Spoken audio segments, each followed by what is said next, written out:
That's right, you are now listening to Tommy Tom's One Mic. Warning, this podcast contains explicit language, triggering or sensitive topics, and controversial discussions. Thank you so much for tuning in to Tommy Tom's One Mic. I'm Dr. Jekyll and Mr. Hyde. Split personality, you know it's I. You never seen my kind, never seen a fucking sliver or a slice. I'm the butcher, choice cuts, know I'm nice. You got beef? I got waggle with a knife. Now I'm gonna be wrapping up bodies up at night. Like Ray Charles, y'all know I'm out of sight. Now I'm gonna be slaying niggas, cause you know I love the life. Yo, you gotta read between the lines. I'm only gonna be moving when I'm read through all the signs. Johnny Mnemonic, I got an upgraded mind. This is for the rebels and their revolutionary minds. Cybernetic linguistics, you know I'm on my mind. Prototype the new dimension, man, that shit is mine. Future is creation and creation is sublime. Make your own legend, only happens with time. Let's hit the mic. Hey guys, welcome back to Tommy Tom and One Mic. And today I have a very special guest. It's undergone many changes, I guess I could say. Can I say many changes? Sure. Is that good? Since I first met them, I'd like to introduce Miss Naomi Eden. Hi. Yes. So when I first met you, you were a traveling person. Florida, of course, was I guess the home base for you. Now you're in New York.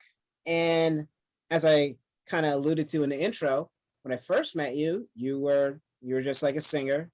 You ended up at an open mic, usually for comics and all that. So it was like a change of pace, which, you know, hey, I always like a nice change up. We talked after the show, exchanged information. So I've been able to see this kind of growth and change in you. You have now relocated into New York, and I started seeing you really dive into the comedy scene. Yeah, definitely.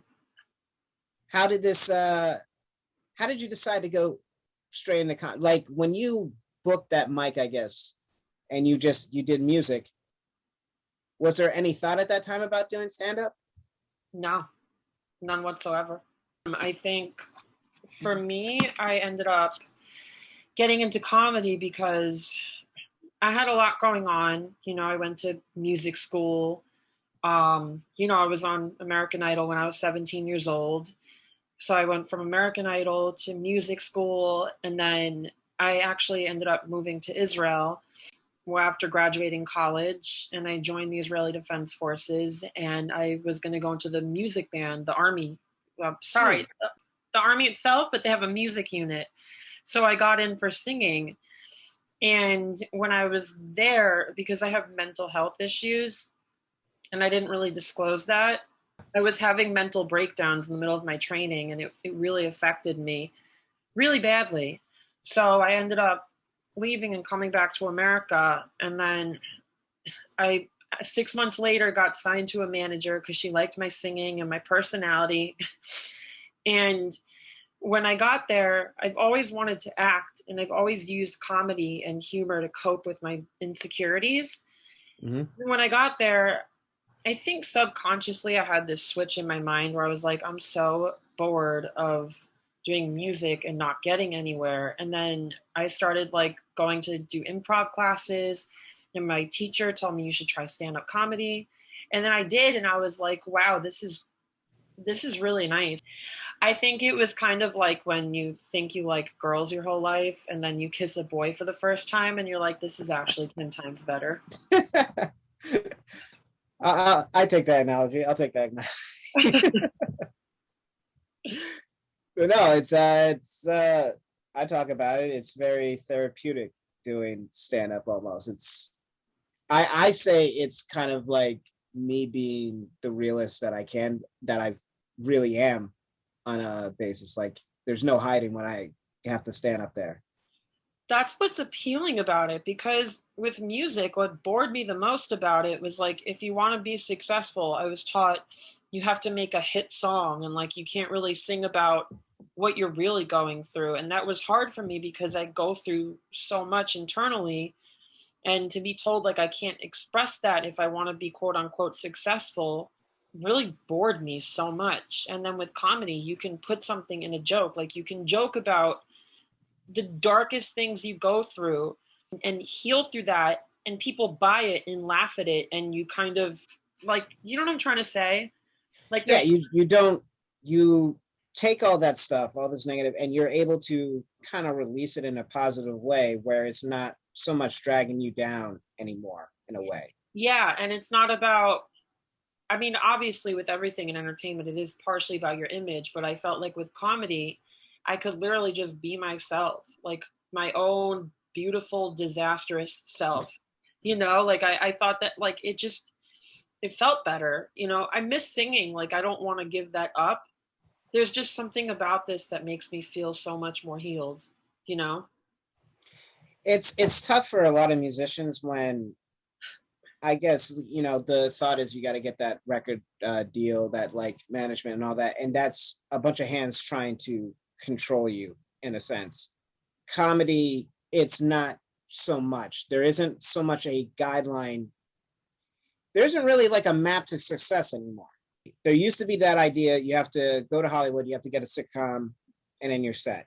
The rise of podcasts and YouTube and all that, you can find your own way. So there's a lot more avenues where you're not so handcuffed as, say, you are with music. Definitely, that's what it felt like. I think with music, like when I was 17, I couldn't express certain parts about myself because I was told, oh, no one's going to buy your music if blah, blah, blah, if you show this part of yourself and that part of yourself. But like you go on stage with comedy and let's say like the night before you had a horrible sexual encounter and you left feeling really bad about yourself, and then you find humor in that and you laugh, it's like really relatable to people who like comedy. You know what I mean? So you don't have to worry about like people looking to just dance to music and not pay attention to the words. You actually like, you meet people who are there to laugh at like common mutual situations. You find relatability with people. You can touch people with music, but sometimes there's so much in the performance. Like I know my mom, she was a piano teacher. So I always grew up with music and stuff like that, learned how to play and read and write music. But I don't know, I just never had that. I was always into writing, and that was my way, and telling stories and stuff. That was always my way of at least reaching an audience that I never felt when I was like playing piano and shit. When you say writing, like besides comedy, like you do like poetry and stuff. You mentioned. I've done all time. Like when I graduated high school, I got a book published that helped pay for like my first year in school and shit like that. I hate the book with a passion because I ended up sending in the wrong manuscript for publication. So there's these stupid spelling errors, like spelling loose with 2 O's instead of just the one. And I see it and I just cringe and I like, oh God, no. That's how I feel looking at old pictures that I thought were sexy when I put them on Instagram. And a month later, I'm like, sister, what were you thinking? Jesus. Yeah. I look at it, I'm like, oh no. And people, and still in like my hometown, people are like, oh, you're the guy that wrote the book. And I'm like, oh God, no, please. Just sounds obnoxious, like having to go through that. Or like after Idol, people all the time, oh, you're the person from American Idol. Oh, that and this and that and blah blah blah. And then after a while, you're like, leave me the fuck alone.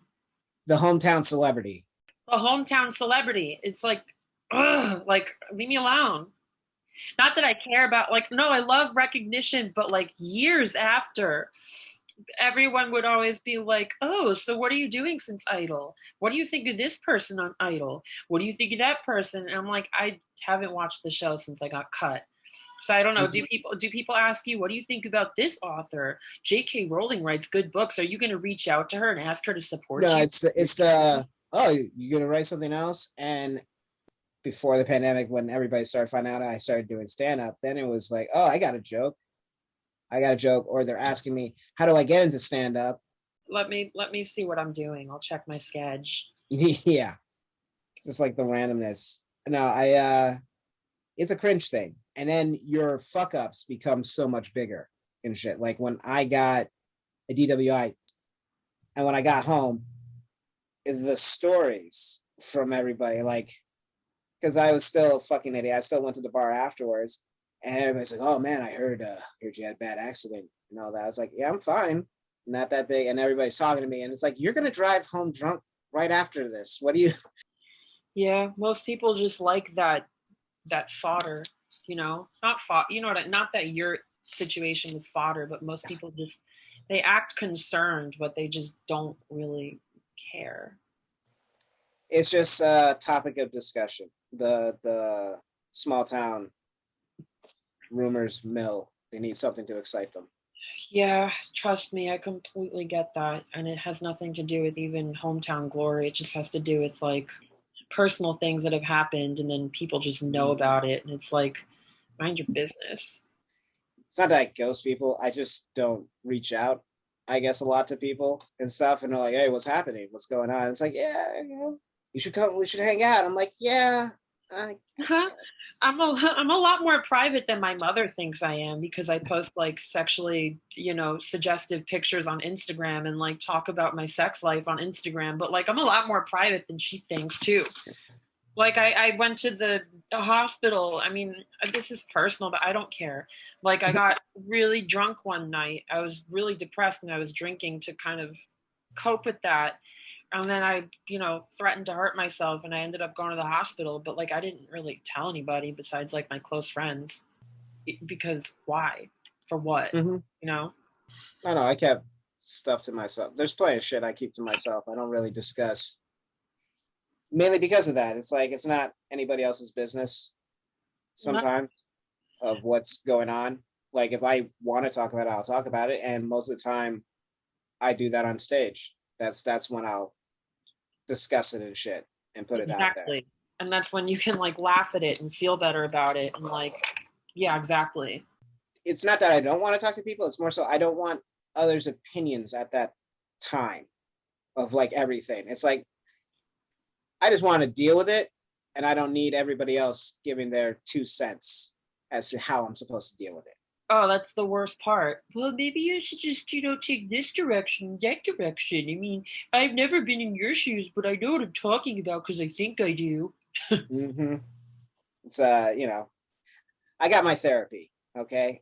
Everybody, I don't need multiple therapists entering my life. Exactly. It's like what? Because you watch Dr. Phil every morning, you all of a sudden have a degree in therapy? Get the fuck out of here. So I sound so salty. No, hey, look. When I was in rehab, the main line when somebody was like talking to me or something, the line that would always make me turn off completely was like, I know who you are. I've been there. Well, like when they start going into that, that's what's like, okay, I'm done listening right now. This guy that I hooked up with one time treated me like that too. I was a lot younger. I was like 23, 22. I'm 27 now. So, I was still cognizant of my reality. I wasn't like young and reckless. And I went to this guy's house and he was like way older than me. And we were talking and he goes, I know you. I know what kind of type you are. You're just another city twink. You don't fucking know me. Yep. That's the age thing. Yeah. I always try, like, because most of the comics I talk to, they're in their 20s, and like now I'm in my 30s. And it's like, I don't want to talk down. It's like I consciously keep in mind I can't talk down. I don't want to sound like the old guy being like, hey, you should do this or something. I usually just like, all right, that's what you want to do. Cool. I'm just gonna let it ride, let it go.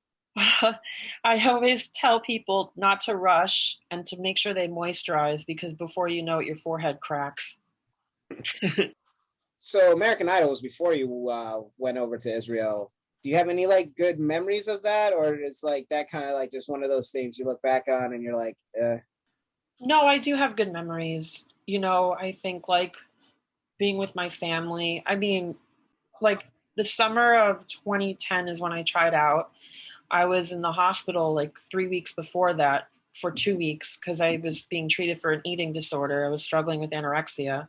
And then I came out of the hospital and tried out, and it was a nice like way to get along with my family again. And I have good memories of like exploring New Orleans because that's where I tried out, staying up until like 4 a.m. to go sign up. My older sister tried out with me, and she was in a wheelchair at the time because she hurt her foot, and she can't sing. If she's probably going to listen to this. I feel so bad saying it, but she can't sing. God, I sound like such a bitch. Anyways, but she did it for me so we can get to the front of the line. And like, I just have good memories of achieving like a childhood dream. I think the hard memories come from, growing up, I was like, American Idol, this is like my dream, blah, blah, blah. And then you kind of realize it's like Santa Claus, because you think that they'll get you somewhere. But when you make it to like, as far as I did, the top 24, it was, they cut it in half. And then when they cut you in half, if you didn't make the cut, they took you out of your nice hotel in Beverly Hills, gave you 45 minutes to pack your shit. And then they stick you in an airport hotel. You're already signed to a contract, which is meant to protect the people who make it farther than you. The people I thought I was friends with stopped talking to me because they were too famous for me now. That was painful. And then, like I couldn't do anything with music for a while because I was signed to a contract. And I mean, I could have under the bus, but my dad was managing me at the time. He was a father, and he had this hope and this faith that like maybe my contract would be picked up, and I had an opportunity to, like, Scott Stapp from Creed lived in my neighborhood and he wanted to write music with me. My dad was like, maybe you shouldn't do that unless they say you can.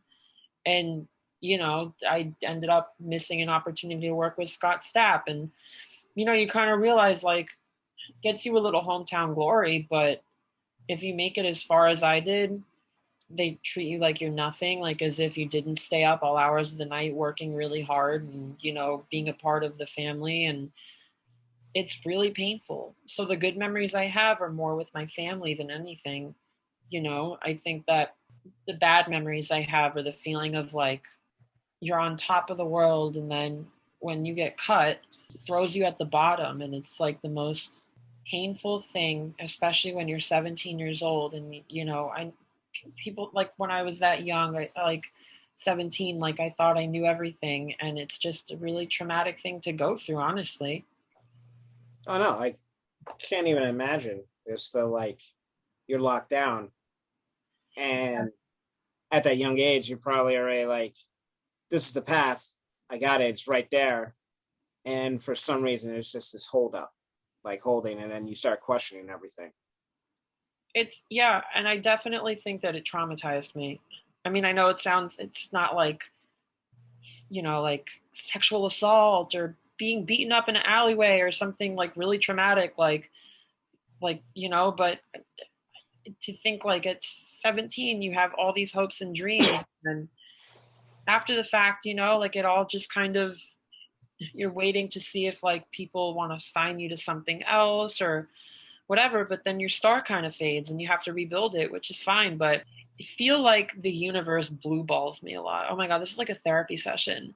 Kind of like close, but no cigar. It's always been like that with my life. Like, I don't know, like American Idol, I made it really far and then up, no cigar. And then I went to college and, like I got a degree and then moved to Israel. And, I was going to fulfill a dream of like being in the army and doing music and was like, close, but no cigar. And then I got the manager for 6 months and she flopped. It was like up, no cigar. Do you see what I'm saying? I always feel like I'm blue balled. Well, what I'll say for you is this, that at least you like tried. My thing was always, I would always give up. I always would get so far in something and then I just like let it go. Have all these like plans and ideas and stuff, but never follow through or really did anything. So then when I got into comedy, I made that thing. It's like, all right, now this is going to be the thing I got to actually stick with, just to try. And it's not so much doing something with the hopes of like achieving greatness or something like that. It's more so just doing. So I guess now in your like comedy journey, you found this new freedom in yourself and all that. What have been like some of your interesting experiences entering comedy and like, because you've been doing it like 2 years now? Actually 3, but then I took a really long break. I like started in April 2018, did it for like 2 months and then went home and stayed home until September and then went back and like tried it. That was 3 months, April, May, June. And then I tried it and I don't know, like I was going through a lot. Like I was moving back home and, whatever. And then I started up again in like January 2019 and then just didn't really stop. So does that count? Does the non-consecutive part count, or do you just count it from like consecutive stuff? I guess it's subjective how you want to view it. Yeah, that's true. I mean, when you take 2020, does like do most comics not count 2020 as a year in their years, I guess, depending on what they were doing? I'd count it. You know what? Fuck it. I've been doing it for 3 years, but if somebody asks me why I didn't move further in my life, it's because I've been doing it for 2 years and they could fuck off. There you go. Like when someone asks you your age, it depends on who's asking you. If it's a hot sugar daddy, you're 2 years younger. If it's someone you're not interested, you just tell them the right age. That's it. You're honest. But like, did you just started doing open mics and stuff, or whatever you could find? Yeah, and I kind of like rebirthed myself in a sense because, you know, I'll just say it openly. I'm transgender and I transitioned a while back, over a year ago, or started my transition. But before that, I had a whole identity crisis, you know, and I just didn't know who I was, and I was depressed all the time, and I hated my body, and my comedy was just so negative, and I would beat myself up through my comedy, you know. And now that I've like rediscovered myself, it's like this whole new thing, you know. It's like a whole new world because now I have to figure out like how to make new humor because I don't really feel like self-deprecating anymore. Mm-hmm. Like I'll self-deprecate, like my humor used to be so self-deprecating when I was going through like an eating disorder. And because I'm Jewish, I think I use the humor to cope. I'd be like, yes, I know, I look like I came through a time machine straight out of Auschwitz, you know? Or I joke like, oh, I was sexting this 80-year-old man and he asked me to send him a nude and I did, and he died. At least like if looks could kill, or at least my therapist tells me to tell myself that to cope with the fact that he probably ghosted me because I'm thin. Yeah, like it may not be funny, but like to me it was like the easiest way to cope with myself, but it wasn't being nice to myself. You know what I mean? Now, like I'll joke because, you know, I don't feel uncomfortable being open about it, you know. Like a few weeks ago I got really drunk and like threatened to throw myself down the stairs, and I was just like I got really trashed and I had to sober up. You know, that was the moment like, okay, you really need to like help yourself and get to a healthier state of mind. So now I joke and I'm like, yeah, I decided to get sober because I watched a Princess Diana documentary and I found her so inspiring that I wanted to follow in her footsteps. So I tried throwing myself down the stairs like she did. You know, and it's like I'm not being mean to myself. I'm just talking about a shitty experience without calling myself trash. You're coming at things from a different place. Like the Auschwitz jokes and all those were directed at you hating yourself instead of just expressing feelings and shit like that.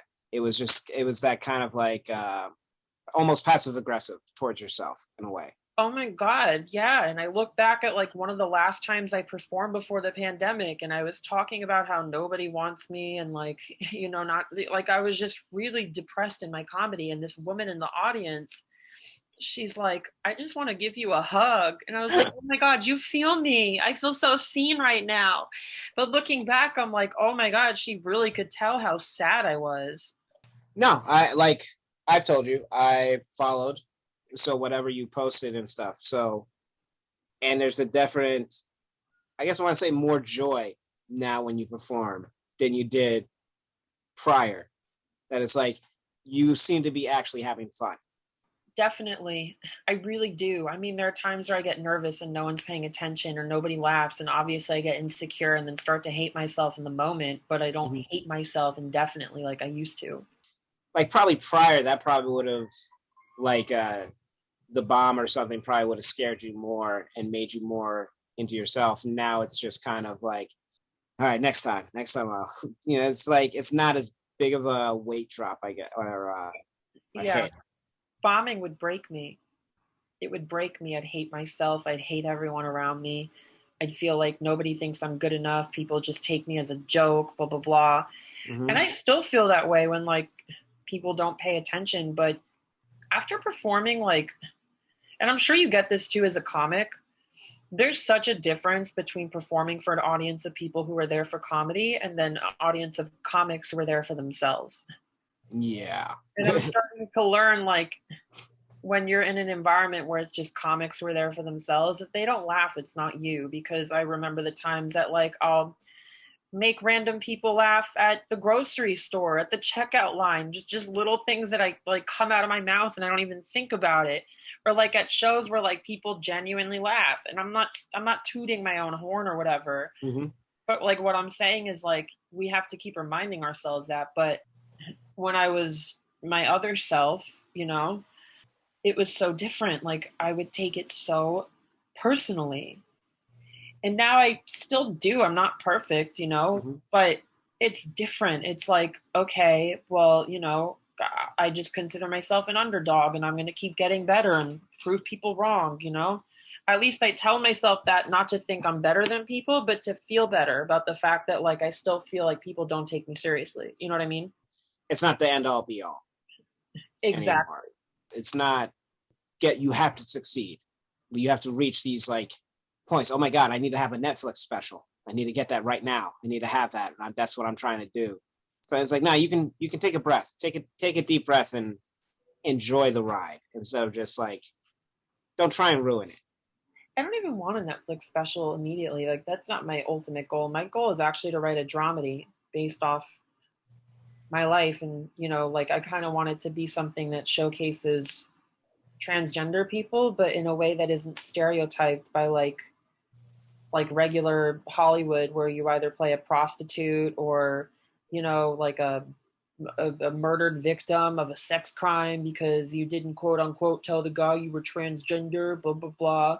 Like I want to create my own narrative, you know, I want to like bring normal, not that being trans isn't normal to me, but a lot of people don't get it still. And they look at us as either SJWs who think there's like 1,000 genders and, you know, like don't, you know, like, and that's fine. People can believe what they want. You know, I'll refer to people however they want. If they want to go by kitty, kitten, self, like random pronouns, I'll make sure to respect them, even if I think it's ridiculous.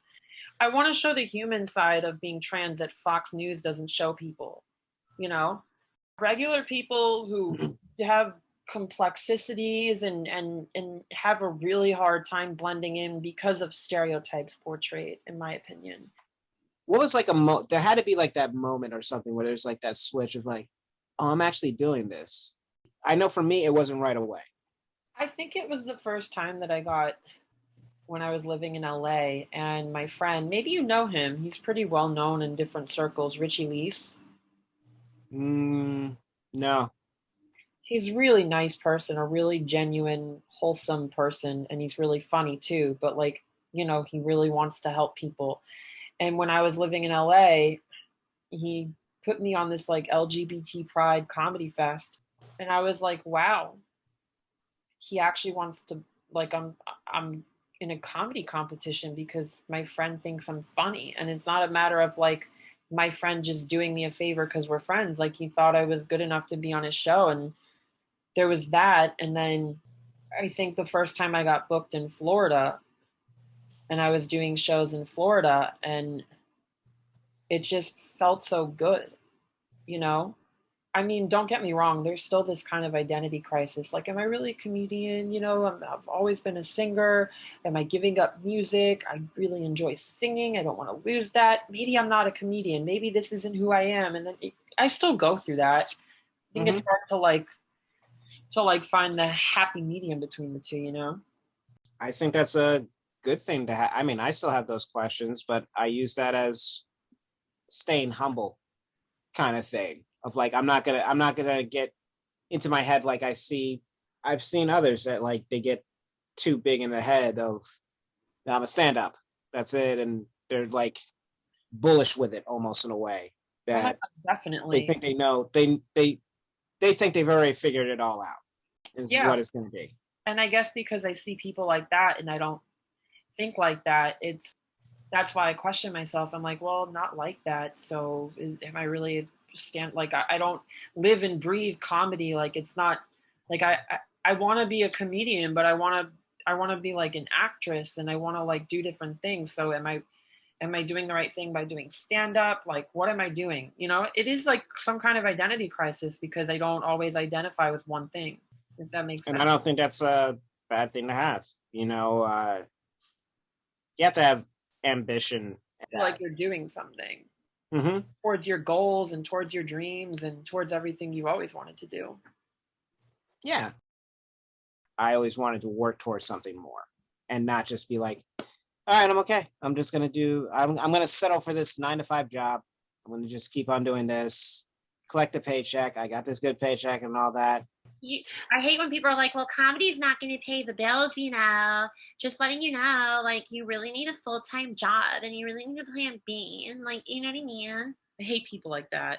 There's people that I don't really get that, but it's more of a like subtle thing where like some of my longtime friends, it's like I can tell they support, but they're not like, they just think this is like a hobby or something. Yeah. They don't see the passion or like desire that I actually have to do this and all that because they know old Tom. I've done shows when my parents come and I'll talk about my sex life and drugs and all that. And someone will come up after and be like, I can't believe you said that to you in front of your parents. I'm like, I'm 33 years old, man. At this point, they've seen me in handcuffs. They've seen me fuck up at my lowest. At this point, I'm just, what does it matter? And it's just something that they can't grasp, I guess, the concept of.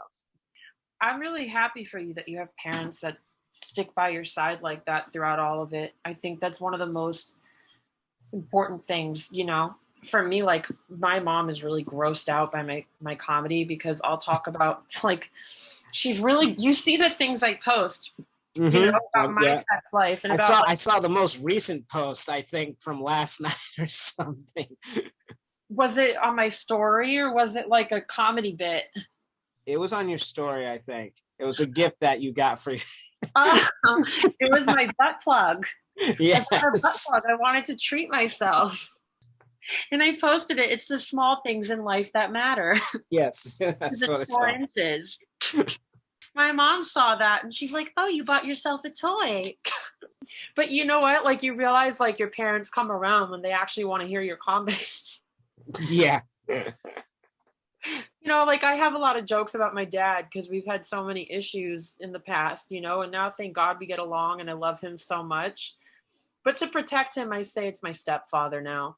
No. I'm like, Dad, these jokes, but you're my stepfather in these jokes just to protect you. My relationship actually got better with my parents after like all my fuck ups, like having the DWIs and going to rehab and all that. It was like, there's like a moment where it's like, we're finally just going to be honest with each other about things and shit. And they'll talk to me about stuff, but like there haven't been probably two greater supporters. Like they live down in Georgia. And so they would drive up to upstate New York to come see me perform at the shows that I produced up here. But it's like, I don't know, like my parents, the relationship wasn't always the best, especially with my mom. There were like arguments and stuff like that. And then finally it just came to a point like because when I went to college, it was like a release. It's like, oh, I'm finally out of under my parents' finger and all that. So I was a little more emboldened. I talked back a whole lot more. Do you mind me asking if it's okay? Were you adopted by white parents? My dad's white. My mom's Colombian. Okay. So, like, when they raised you, was it sometimes like, I have friends who are Black and they were adopted by white families and they always had this like identity crisis, and I always felt for them because I could imagine how hard it is. I knew a guy, he talk shit about, I guess, my token Black friend, who I definitely have a bunch of jokes about that he's like, I guess you can say, I joke to him that he's my Black muse. And Your Black what? My Black muse. My Black muse. Gotcha. But so he made a comment about him being married to a white woman. And like, I let it slide. And then there was like another instance where I blew up on him because he was talking about how I didn't know about the struggle and shit like that. And it's like, nah, I know the struggle better than you do because I get it from you and I get it from the people that you like to judge and you go on Malcolm X on and shit. But it's just like, you probably feel yourself, you don't have a lot of people you can express that feeling towards, like of how you can't really explain it to them, because unless you've lived it or been in it, people aren't really gonna like understand fully. I mean, I'll never be in your shoes, but I always want to know more because, I always want to know more because I want to understand people's experiences so I can have more compassion for them, Totally. Yeah, everyone has their thing. I mean, you'll see it. We have reached a nice little halfway point. We're going to take a quick little break, and when we come back, we'll talk more about this. We'll get more into it. I am curious a lot about. I was going to save the transgender talk, I guess, for the other half, but I am curious about your journey, because as I said, I met you before the transition. Now this is like the first time we get to talk after the transition. I know some of the struggles you've gone through and stuff and all that, because you've been very open about your stuff, the eating disorders and stuff like that. So I'd like to talk a little more, but we'll be right back after this. And we're back. Hey guys, hope you guys all been enjoying this episode with my good friend Naomi. How you doing, Naomi? Have I bored you yet? No, have I bored you? No, always entertained. Now, I did say I did want to get into your transition. I'm always like, I guess like with you, with the Black, I'm always like cautious in how I jump into the topic and stuff like that. Because I mean, as a comic, you have jokes and stuff like that. I hear jokes, I laugh at them. This is a different setting in which I want to like be respectful in that sense. So going through a lot of stuff, you talked about the eating disorder. And like I said, I follow a lot of your social media, which are very honest on about your struggles with depression and shit like that. But like I also said, I can see you being, I don't want to say happier, but more free with yourself now, that you don't feel so locked down. It's definitely, there's a huge difference. There's just more genuity. I don't know if that's how you pronounce it. Genuineness to like how good I feel compared to like when I look into the eyes of my old self. I just feel sad for him, and I just want to hug him and say thanks. Because without him, I wouldn't be where I am now. Took me going to rehab and stuff to be honest about those desires of wanting to kill myself. And the funny thing was, I always had people coming and talking to me when they were always down and shit. And it was like known that my advice and me talking to them and me like making them feel better was me talking to myself. But I was a hypocrite. Yeah, and you end up hurting yourself a lot. Like I was telling my friend, like, when I get drunk, at least I'm not hurting other people. The only person I'm hurting is myself. And she's like, well, that's the problem. And I was like, actually, you're so right about that. Ugh. It's that selfish thing almost, that you don't think anybody cares, so you just act. Like for me, with my DWIs, my thought was, worst case happens, I die. And I never thought about what happens if I don't, and then I have to see the pain of everybody else. Like a vivid memory was with my third DWI was my mom sitting there crying as I was coming out in like handcuffs and a jumpsuit. And it's just one of those. But even that didn't stop me from going out and drinking and partying and being an asshole. It's like something you can't really explain to people, that like pit of just like you keep falling and falling. And then eventually you have to you either sink or you swim, and you have to make that decision for yourself. Do you ever feel like it's less about being an asshole and just more about being stuck in this like cycle of being so used to abusing yourself that you don't know any other way? Totally. It's like I said, I programmed my brain since probably 7th grade that I was going to kill myself. So it's like a whole reprogramming now that I've had to continue to do. And it's an everyday process. Like I tell people that there's no cure. If you think this thing is going to make you happy or something, and you've settled on that, for some people it's money, sex, drugs. If you think that's the thing that's going to ultimately do it, you're selling yourself short. There's so much more you can do. You just have to do it. That just takes you getting out of your own head in your own shit to find out what that is. I agree with you. it's interesting because before transitioning, I always thought I'd kill myself by 30. And now that I've transitioned, I like worry about the wrinkles I'm going to get on my forehead by 40. It's like a whole new thing. But I think also people don't get the difference between actually wanting to die and just like being scared of death, but like finding comfort and fantasizing about your own suicide, because things can be so painful sometimes, but you wouldn't actually do it. My sister worries about me a lot because I go through that. But at the same time, I'm the kind of person who will fantasize about dying, and then I'll get a chest pain and look up at the sky and be like, I'm not ready yet. Not now. Mm-hmm. It's a trick to find peace in a way, because I know what you're talking about. I think about it and be like, all right, I know how this story ends. So let me get through this. This isn't it. Stay alive. The world needs you, Tom. You're a good person. I try. I'm sure there's still some people that hope otherwise, but oh well. Those are the ones that are important to me. You know, I still deal with people, you know, that I know don't have respect for me, or maybe I don't agree with stuff, but I realize you can't change other people around you. The only thing you can really focus on, as cliche as it is yourself. And that's it. So I don't take things as personally as I used to. I used to take things very personally and judge and hate. And now I just kind of, all right, you do you. I can't do anything about it. I'll deal with myself. Oh, I still resent people. I do. I mean, I believe I was telling you about the roast I was going to have for my birthday. The funny thing is, like, I had a lot of female friends. Like, I put out a call out. It was only females that like requested to be on my roast for me and stuff. None of my guy friends wanted to. And when I asked them, I'm like, fuck that. It's a setup. You know what you're going to do. You're going to rip us apart. Is like, because they know I'm petty. They know there's a petty side to me that just has all this stuff, all these backlogs of shit that I could use on them and stuff. And they're like, nope, not going to do it. Nope, not doing it, not coming. Got my friend Keenan, I think he had the best quote. He's like, yeah, you want to roast me? It's like, fuck that. No. I love that. Like, even my mom requested to roast me and stuff. It was like, all these females have way more balls than all of you.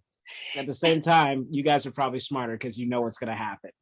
My mom is constantly shading me and roasting me. You know what happened when I came home? We were talking about the vaccine, and she goes, you above all people should get the vaccine. And I was like, why? And she goes, let's just say you like to play around a lot.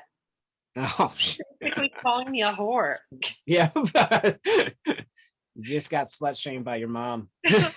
No, she's very funny. Like the way she, like, oh God, like if I ever have diarrhea, I'll call her up and I'll be like, Mom, diarrhea. And like the first words that come out of her mouth is, don't make me jealous. That's where I get my humor from. My mom and my grandmother. I'm sure you've seen my grandma. Oh, yeah, I was just about to bring up. It's like, speaking of your family, I'd be remiss if I did not mention the abuse I see your grandma go through as you. God, no, it's not abuse. We like mutually play with each other. She loves it. Well, I'll fuck with her. I'll make up these like really stupid sounding Jewish last names because she's an Orthodox Jewish woman. I'll be like, do you know Gittel Twatberg? She's a cousin of like Moishe Kunstein. She's like, I don't know these people. I had a great grandma on my mom's side, little Colombian lady, couldn't speak any English and all that, but we just had this relationship, and I would just sometimes just go up to her and just give her like a little like, hey, how you doing, like a punch on the shoulder or something, and then she turned, start yelling at me in Spanish and start beating me up or something, and that was just our thing. I was just like, it was like a joke thing. That was like she's like and just start punching me or something. And there was one time I got one of my friends to do it. It's like, yeah, just go tap her on the shoulder. Just go do that. Well, if it's your thing, then that's different. My grandma always tells me to fuck myself, so that's our thing. I'm pretty sure that's what she was saying in Spanish. I'm pretty sure. So she's saying. But that was our relationship or something. It's fun, and I talk shit to my parents all the time. Like, same. Infamously in like church, we'd be sitting there, and my dad be sitting there, and I poke him in the belly, and he would look at me, and I'd go, "I'm just checking on the baby." That was just my thing to do to him. something. I'd steal his keys off his belt loop or something like that, and then just like hand it to him. Oh my God, I'm so much worse than you. If I'm fighting with my dad, I'll be like, "You're the reason I fuck 70-year-old men, asshole." You're the reason I have daddy issues. Yeah, but he takes it like a man. Like my dad's in my phone as the old man, and my mom's the midget because she's like 5'0". And my dad she doesn't have like a thumb. She has like a big toe for a thumb. Like, you know how like the thumb can bend and all that? It's just one solid thing or something. And she's learned to cheat when she plays piano and stuff like that. Funny. And I was picking, and it's always funny when like people, especially girls, when they meet my mom, they're just like, "Oh, she's so cute. She's so cute," and all that. I was like, this is why I can't date. I can't have them meet you, because now you're gonna feel guilty. You're gonna think about my mom. Oh God, people with me are like, "Oh my God, your grandmother, your poor grandmother. She's like, oh, you just always harass her." And I'm like, what about the things she says to me off camera? Like there are times where like she's like, "I'll buy you a brassiere," and I'm like, "Why can't I just have yours?" She's like, "Get out of here." I'm like, "I want big boobs like yours because mine are small," and she'll be like, "Yeah, they are small." It's just I think because maybe other people were raised with like a very formal relationship with their mommy and daddy where they have to behave. But I was raised watching Family Guy at 10 years old, you know? No, they were pretty free going. I mean, the first sentence my mom taught me in Spanish was "Besame culo y como una madre." So kiss my ass and eat shit. You know, so that was the first like they're known as like the church going people. I send my dad clips from South Park talking about the Mormons, and he'll send it to like other members of the church. And they're okay with that. Thinking it's funny. Like it's pretty much like any religion. You have your very strict ones, and then you have like people that are like, "Oh yeah, we're part of the real world. We get it." I mean, speaking of Mormons, I totally would hate fuck Mitt Romney. That's the white Obama. What are you talking about? He's so hot. I have like a fantasy of being hate fucked by a Republican. I think it's I'm sure plenty of them are already doing something of that sort already. Oh my God. They're usually caught with their hand in their pants or in a little boy's pants. What can you do? Or that Gates thing, little girl's pants. That's how the game works. Yeah, you treat people like shit because it's a projection of who you really are as a person.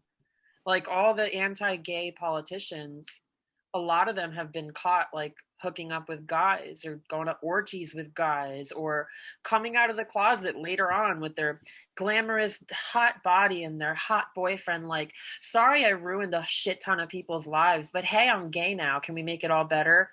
It's like, get the fuck out of here. Sorry, it was just a side note. No, it's fine. I resent people. Ugh. Yeah, like I said, I have my resentments, and I've learned patience with my hate. I think that it's just like, I know something's gonna happen to you. I don't have to do anything. I'm just gonna wait. I want to wait for it. Yeah, and it's I'm a strong believer in karma. That's what I always do. I hope karma, whatever, good, bad, neutral, because I don't want to hurt people. I just fantasize about slapping people, but I would never do it. When I was in rehab, there was like this thing they do, you have the group circle and all that, and then they ask, so like, if you had one day left to live, what would you do? And, some people, they'll say the family and all that, the basic answers or something. Some people be a little more honest, be like, "Yeah, I get fucked up, as fucked up as I can," or something. It got to me, and I just sat there. I was like, well, I probably get some drugs. I get fucked up too, but I'm gonna be honest with you. I'd have to take out some people, because if I'm leaving, fuck them. I'm not gonna let them stay around. And it became like they looked at me and they're like, "You're crazy." I was like, "You're all full of shit. You're telling me you're gonna die, and there's not even one person that you're like, I gotta go. Fuck that guy. They gotta go too." Yeah, there's a lot of people, or at least I tell them how I really feel rather than smiling through the skin of my teeth. I'm becoming more assertive. I'm definitely becoming more assertive, I think that before transitioning, I was always much more of a people pleaser than I am now, especially with men. It was always my weak spot. But now I speak up more for myself now than ever, you know? And Well, then yeah, I come off definitely. crazy and obsessive, but I can't help it. Oh God, that's probably one of the reasons why I should have stopped drinking, was because I'd send really like messages to guys that I have a crush on that I know would never be into me, but like, it was love at first sight. I'm just so in love with you, but you don't like women like me. You're so beautiful. Just love me. And the next morning I'd wake up and they'd be like, thanks, fam, with a prayer hand. And I'd be like, oh God, okay, yeah, even sober, I know I never had a chance. But the dating world's got to be a little tough for you, I would imagine, because like I don't know, it's like sometimes I would imagine that's probably you get some people reach out that it's just like I guess a kink almost. Yeah, it's really painful because I'll put on like my bio that I'm transgender because I don't think it's okay to talk to somebody without them knowing, just because you set yourself up for potential abuse. A lot of transgender women, especially Black transgender women, get murdered at a really high rate by men who use them as a toy and then get ashamed of themselves. So, you always leave yourself at risk. But, I had guys message me like, hey, guess what I'm doing right now? And they'd be like, what? And they'd be like, watching tranny porn, thinking of you off the bat. And I'd be like, what's your middle name? What's your favorite color?